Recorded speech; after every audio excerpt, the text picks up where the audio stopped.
And most of all, I'd like to thank the most beautiful woman in the world for being at my wedding, my new wife. You're wrong. The most beautiful woman in the world.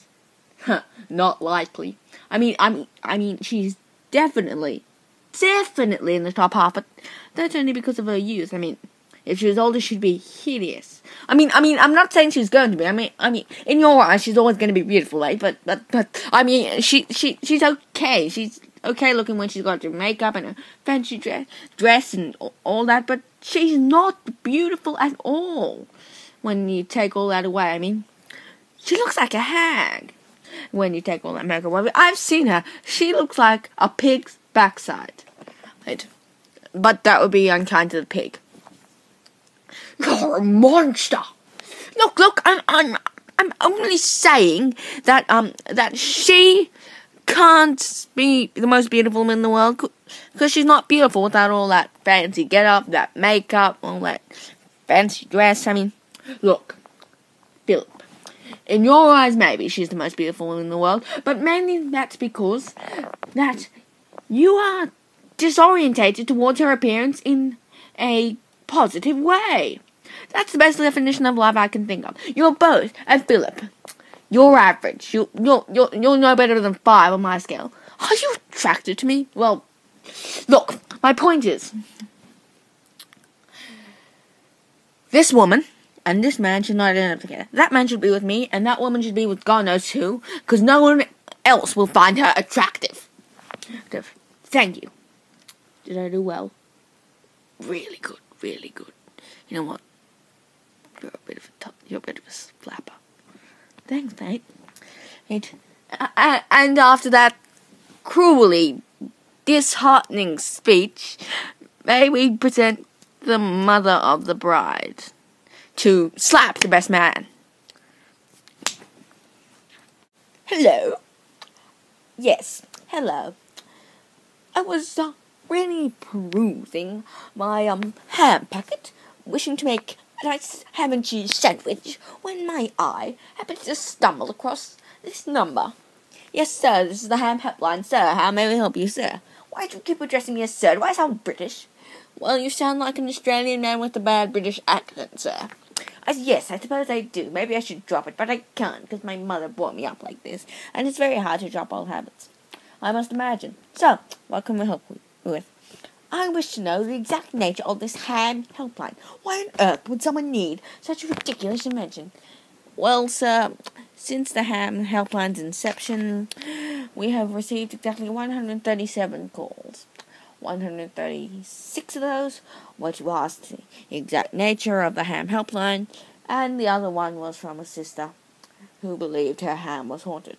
Haunted ham? That's the most ridiculous thing I've ever heard, apart from a Ham Helpline. Yes, it does seem rather obtuse. However, we here at the Ham Helpline don't believe that anything could be obtuse except for an angle. Very clever. So, what is the point of this? Well, the point of this is that this call has now costed you $13.45. You're an evil company, are you? Yes, we are. You'll find we're an evil steamery. That doesn't even make any sense. No, but this call has now costed you $14, so if you don't hang up right now, it'll cost you up to $50. Alright, goodbye. Lovely. Hello and welcome to the 14th straight hour of Imagine Hat. Now, panelists, I know we already asked you to do this, but could you imagine another hat? Where am I? Who are you? I don't know where you are. Professor? Oh, sorry, dreaming again. Please go on. Yes, could you imagine a hat? Yes, it's big and green. Looks like my mother. June's gone to sleep. And I think we should all do something similar before we all go insane. Tell me, Professor. Yes? Why on earth did the BBC lock us in here? I don't know. It should be clear after the 14th hour that, well, we'd run out of hats to imagine. That should have been clear after the first hour.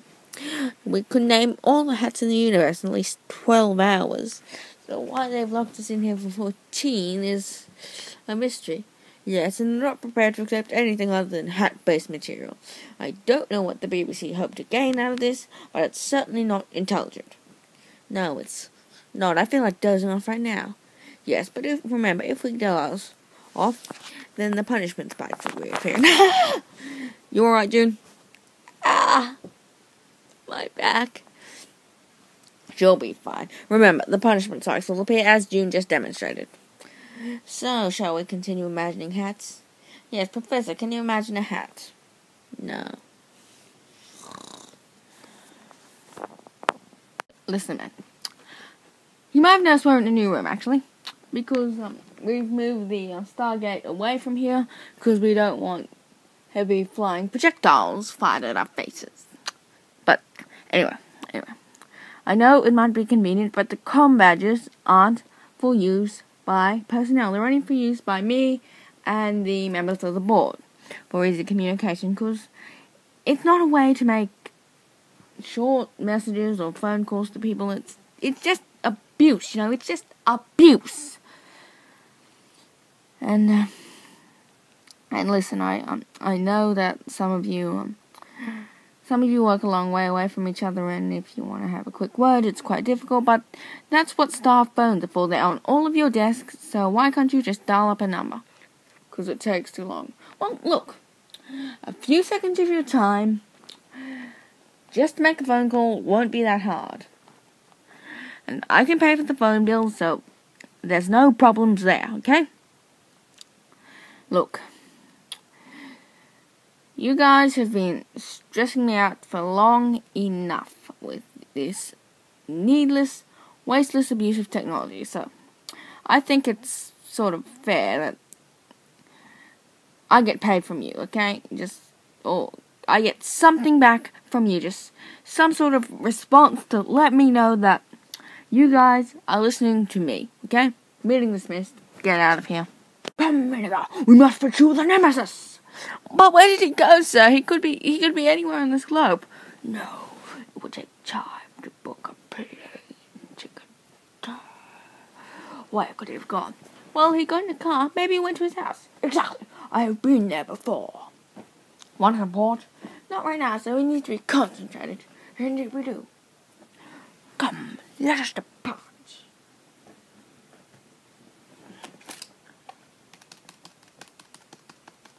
Yep. Someone at the door. I'll get it. Hello? It is my nemesis! Not you again. Come here.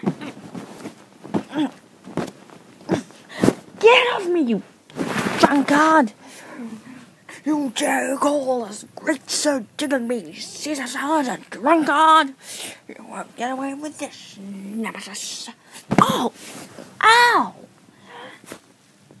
Jeez.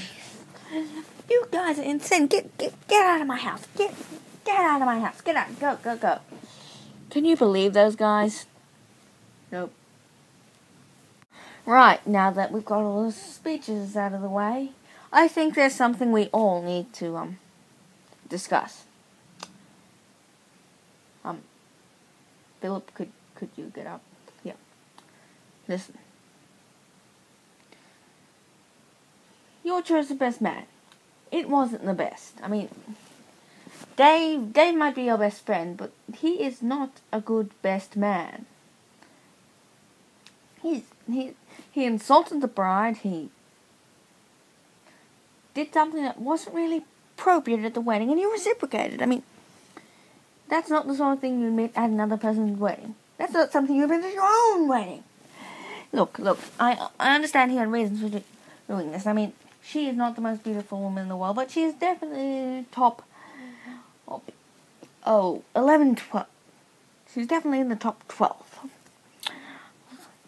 She's fascinating. And I know it's not my place to admit that at someone else's wedding, but, I mean, seriously, Philip, what were you thinking making him your best man? I mean, did you read over his speech? No.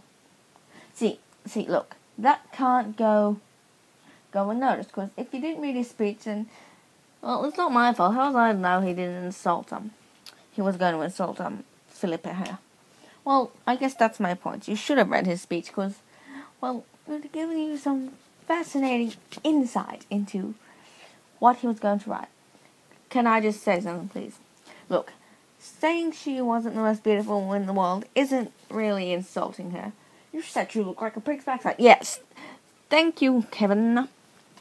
Look, all I'm saying is, she's not the most beautiful woman in the world. I can accept that, but with makeup all dolled up, she's pretty damn decent. And, okay, that's all I had to really say. Alright, look.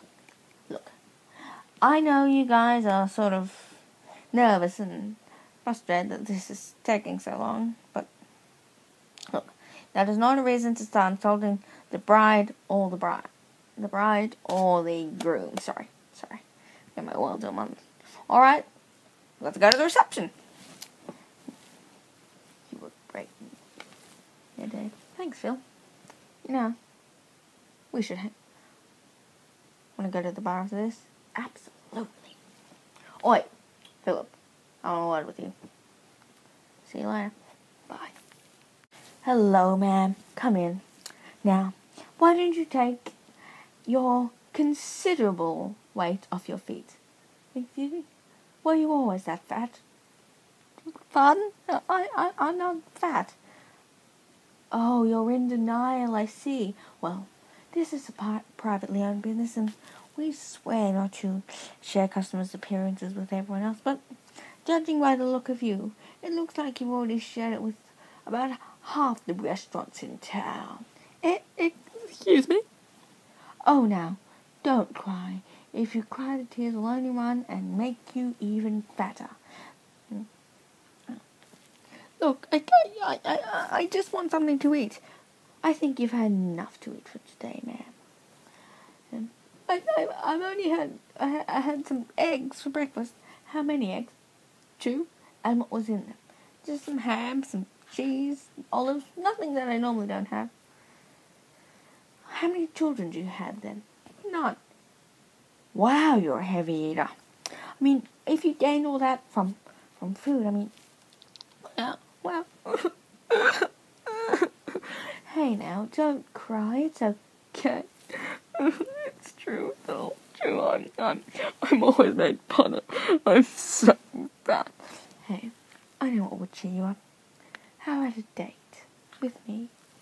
Just you and me, alone together, out and about in the city. Maybe at your house. Nice dinner, then a movie. How does that sound? I think that would be nice. Alright then, we'll make preparations. Oh, and that is a badness. Can I have a ciggy? Sure. Plop. You threw them into my drink. Oh, God. Yes, that certainly was a bad miss. You monster. Now my cigarettes are all wet. Sorry about that, ladies and gentlemen. Throw me another pack. Thanks. Sorry about that, ladies and gentlemen. Now back to the game. Well, it looks like someone's disappointed. And that someone is me, because you threw the cigarettes into my beer. Why did you make a pop noise? Because I thought that was the sort of noise that should accompany something like that, you monster. Anyway. We've just worked out the score. And it's not good. Chris is on 15, while Mark is on 27, and I think we all know who's going to win. Yep, Mark's definitely in the lead, and there's no way Chris is going to catch up, because before he does, we'll have all gone to sleep. Ooh, yes. Now, would you mind getting me some chips from the food court? I am starving. Of course not. I was going to get something myself. Now, this marks off time, so we'll be back in a few hours, maybe. And the microphone is off. I've got a brilliant idea, boss. What? How about something printed on this new thing called paper that you can write on that tells a story or provides information? I'm going to call it a book. Yeah, not to burst your bubble, but books have already been invented. No, but books are an entirely new invention. Come on, let me show you something. This is a library. You mean someone had the idea for books before us? Yes, you moron! Books have already been invented. You know, I don't even know why I hired you. You're just gonna make movies on stuff that's already been invented, claiming it's a new invention. You guys just aren't cut out for the movie business. You're all fired. But books. These aren't books. They are books. They're books. Alright, they're books. You know, I really thought we were onto something in there.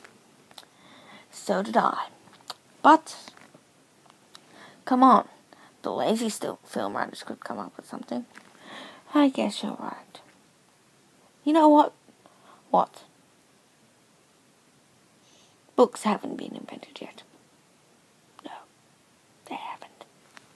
Want to come down with me to go to the library? Oh, no, thanks. I'm strongly anti-book. Really? Why? Well, it's just that books kill the environment. How do you mean? I mean, you cut down trees to make books, don't you? You cut down trees and mulch it up to make books, and some of them just aren't entertaining. Look at Twilight. No thanks. I know what you mean, but honestly, books hurt the environment, and therefore we shouldn't really be doing something that hurts the environment. You drive a car, don't you? Well, yes. Use an oven. All those things hurt the environment. Books provide entertainment, much more than wasteful things like, I don't know, televisions or radios or video games. I suppose you're right, but you're still not convincing me to read a book. It hurts the environment. Look, Nick. They've already been mulched into paper. What difference does it make if they're, I don't know, read by people? But you're right. Meet you downstairs in 10 minutes. Alright. Don't do what I think you're going to do up here. I won't. Excuse me, sir. Yeah? Now that we're up top, then do you think, the captain could come and sit with you? The captain? Oh, of course. Captain Hardaker? He says it's okay. Wow, you can't see anything back here. This is incredible. Excuse me? You know, I've never been up the back of the plane. I mean, I've actually never been up here. It is incredible. I mean, look at the view. What do you do back here? When you watch movies? Watch movies? Oh, that's incredible. Watch movies. That's brilliant. What else can you do? Well, you can order stuff on the trolley. Order things? Oh, we always get lunch pre-made. I mean, you can order things off a food trolley. That's just brilliant. Who's flying the plane? Oh, my co-pilot and the autopilot can take care of it. I mean, look, this is just brilliant. I want to stay up here the entire flight. Well, if you don't mind me, I have to use the bathroom. You have a bathroom? Oh, that's incredible. What do you have? Where do you go? It's a 10-hour flight. You have to go somewhere. You go to Hats. What? Yeah. Have you ever noticed that pilots' heads are wet after the flight? That you ride. Oh, well, where do you go from the other side? We don't. We don't often need to, because we go before we fly, and after we fly, we're fine. But you have a bathroom back here? That's just off the scale cool. Now, if you don't mind me, you have coffee in a trolley, coffee. I'd like some coffee. Oh, wow, you guys are so lucky back here. Maybe I should consider being a passenger one day. Sure. I have to go. Alright, see you later. This is brilliant. Hello, sir. Welcome to the Overground. Would you like to have your face painted? My face painted? Yes, sir. For £30. £30 to have my face painted. £30 to have some paint poured on my face. £40. Come on, £40 to have your face painted. £40 to have anything painted on my face. £40 to have anything painted on my face. Anything at all. Or even an integral anything which is hardly no. If we do the fact is that I'll get no proper name. Exactly. £50 man. Come on. I'm gonna go. £50. Go on. It's time to that argument. I'll be tempting. £60. How about £60? £70. Come on. Anything you want. Paint on my face. £70. Ooh, I don't know. £80, £80, come on, man, £80. It is starting to get cheaper. £90, £90. I'll do it. £100. Here you go. Alright, let's get started. Excuse me, can I have a bread roll? Bread roll, certainly. £10. £10, £20, come on, £20. £20. £20 for bread rolls, absolutely no taste. £30, £30, and I'm throwing the butter. £40, £40, come on, £40. Oh, it is starting to sound good. £50, £50. How about £60, £60, £70, £80, £90, £90. I'll take it. Hello, I'm Phil Kazakhstan, and I'm here on London Overground. A new rail system opened up. Oh, thanks. That's like the underground, but on top of the ground. In other words, just a train system. And I have just dropped my watch. And the train has just gone by and hit it. If you're wondering why I didn't hear the train go by, it's because these are new silent trains. You can't hear the trains moving, and that's why when kids play on the railway track, they often get hit, which is why there is a new newspaper headline saying train fatalities gone up by 42%. Oh well, poor kids, no one needs them. So, I'm here with Professor Richard Hawkins. Hello, Professor. Hi. So, Professor, I understand that... What about a sandwich? No, thanks. Well, I understand that you're responsible for the inventing of the silent train. Yes, I sort of was. Well, can you tell us more? Yes, well.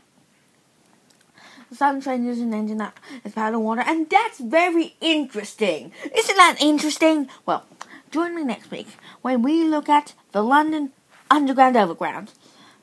A railway that's part underground and part overground. Join me next week. See you later. Turn the camera off. Here I am, Dr. Harrison, in a stinky jail cell. Just my luck, isn't it? This is so bad.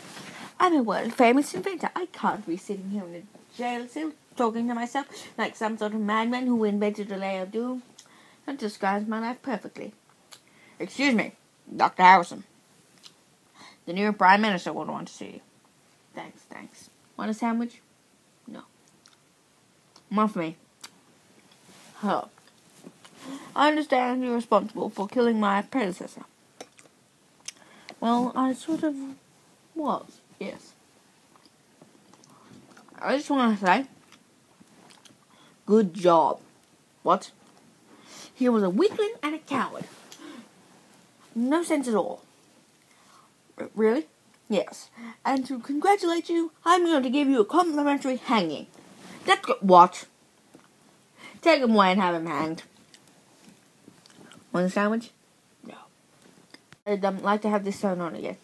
You'd like to have that sewn on again. You'd like to have that sewn on again. Do you have any idea how childish you sound? I'm sorry? Let me put this to you in a way you'll understand. You've got the brain of a 5-year-old, and you treat clothes as such. Didn't I see you in here last week? I did. I saw you in here last week with the exact same complaint. In fact, I think it was the exact same spot. You need to learn to treat clothes properly. We all saw you. All the tailors saw you, and we all thought you were... what happened to the friendly girl who used to work here? She's gone, sir. They've all gone. They've had their rags thrown out of here, their needles impaled into your head, so that even with massive brain surgery, they won't be able to extract them and wear back. Who? The incredibly posh people who still unaccountably sell clothes. Or should that be men's clothes? No, because we sell clothes here too. Didn't you notice the sign outside? It's a clothes shop. And how old is this filthy piece of garbage? Well, it's about too old. It's too old. This clothing is too old. Now, do you wish to leave this establishment, or do you wish me to call security? You filthy piece of scumbag! Get out! Get out of my store! Get out! Can I help you, ma'am? No, don't worry. I was just dealing with an awkward customer.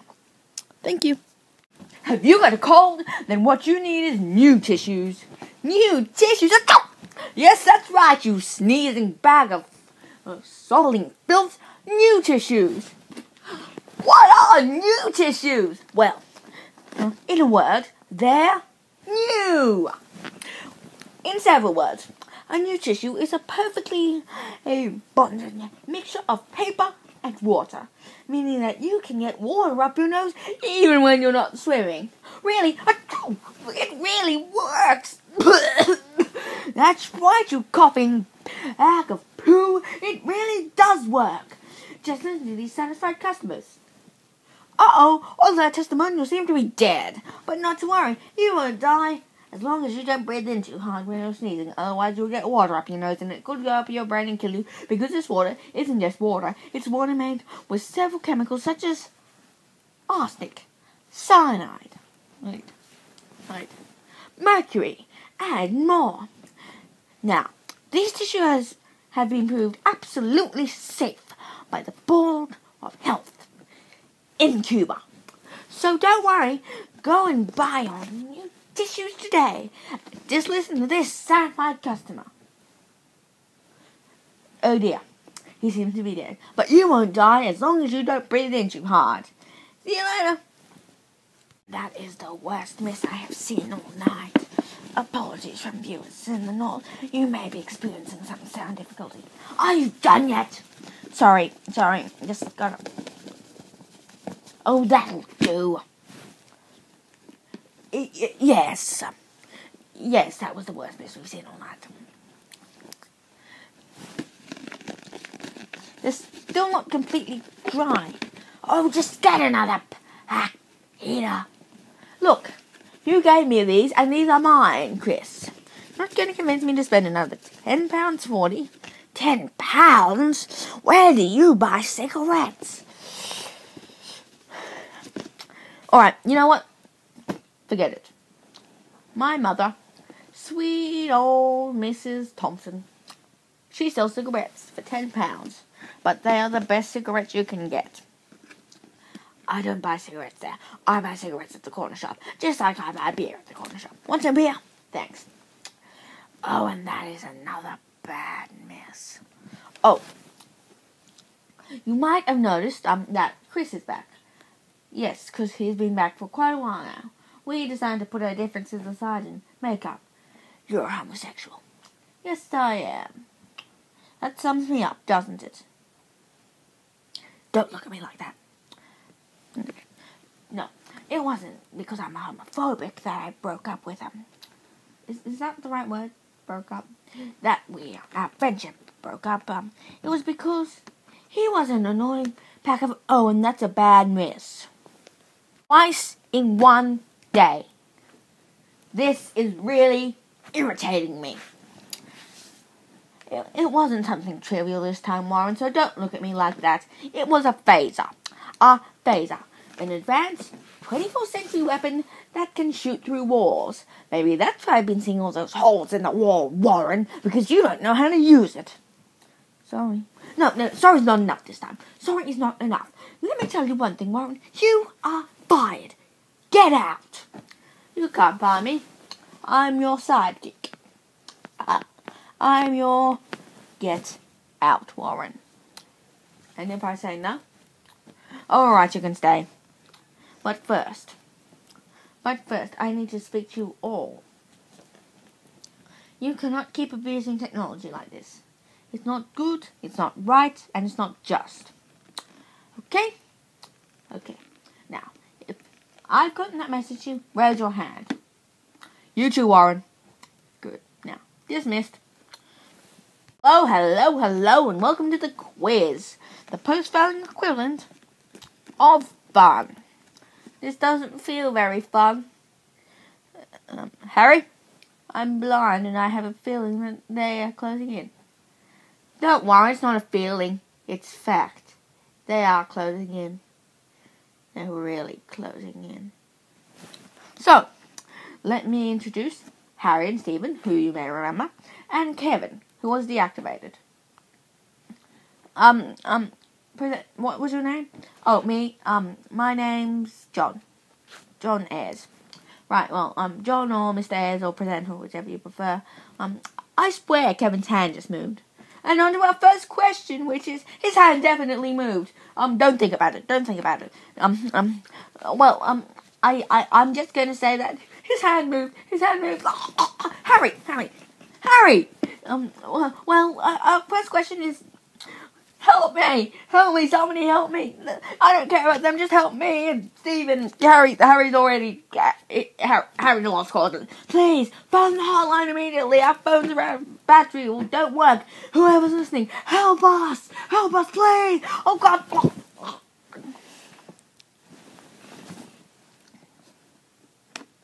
Are you okay? Of course I'm okay, you moron. I'm being strangled by one of them. Oh, alright. After the failing, we don't really understand that. Shut up, Stephen! They know we don't understand the concept of sarcasm. They're after the failing as well. Alright. Do you need any help? Yes, I do need help. Oh dear. I am running now. You are a rogue element. Hey Kevin, remember me? It's me, Stephen. You wouldn't hurt your friend Stephen, would you? What are you doing? What is that? Help me! Oh, I'm John, and this is coverage of people who are lying peacefully in bed and then waking up to go to the bathroom. I'm here with May, isn't that right, May? That's interesting. Now, in a few minutes, May will wake up and need to go to the bathroom. Oh, I need to go to the bathroom. That's interesting. So join me next week for coverage of people thinking what to cover and then me filming it. Good night. Hello and welcome once again to the talk show. I'm Mildred Fillmore and this is John Kenneth. Hello. That's interesting. Well, join me next week. I haven't finished my sentence yet. Join me. I really haven't finished. Join me next week and for me killing John. Good night. Isn't it nice in our massive yacht? Yes, it is nice in our massive yacht. What do you think? Yes, it's nice in our massive yacht.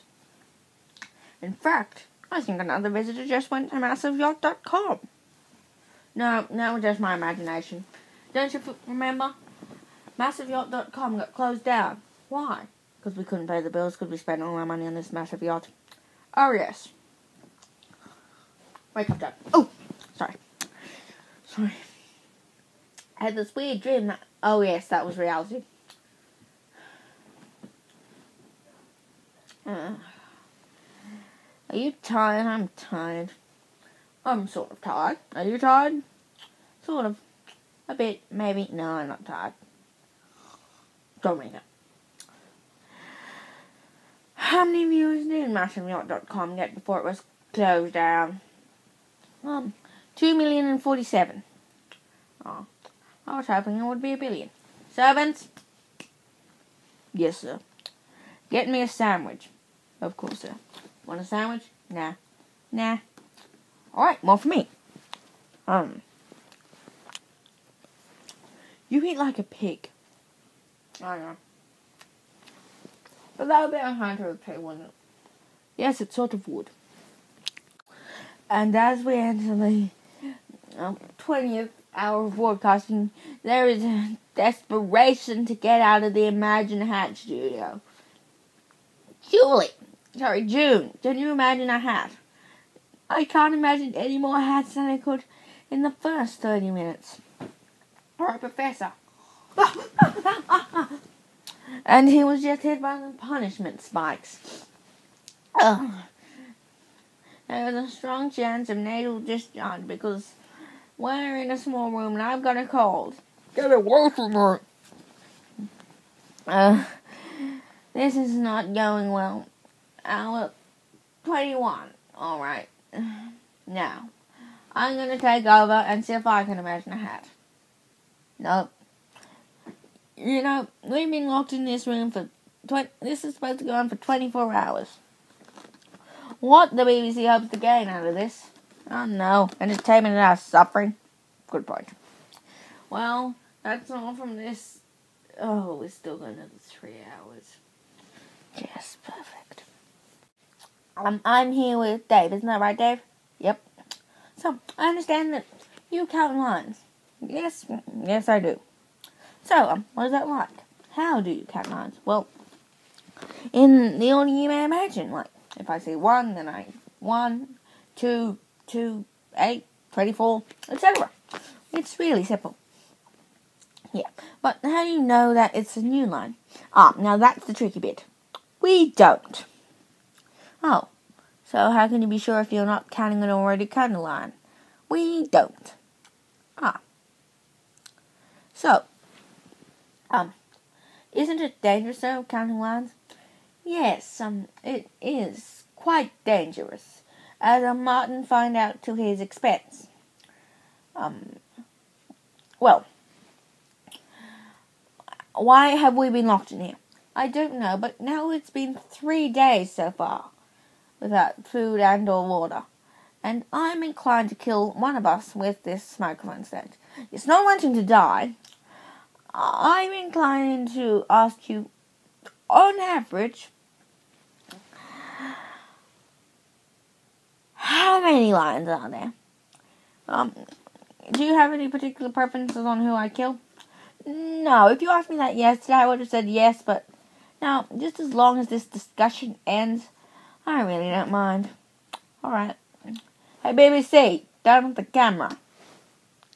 I'll see you in Series 2.